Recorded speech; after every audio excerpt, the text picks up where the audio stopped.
大家好，我是小九。最近这几天我怀疑我是不是收音机啊？这个月已经感冒第2次了，这几天咳得有点厉害，听我声音感觉都有点沙哑了。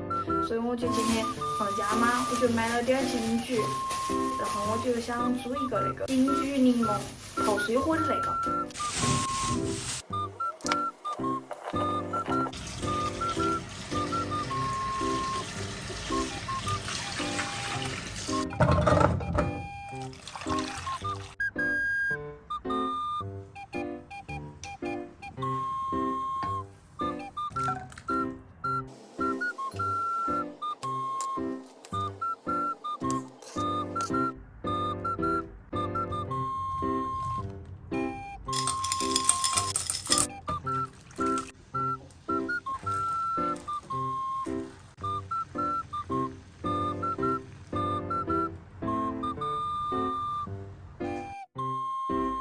我称了1斤小金桔，就熬了这一点儿，兑出来试看好不好喝。好喝的话，明天再熬点儿。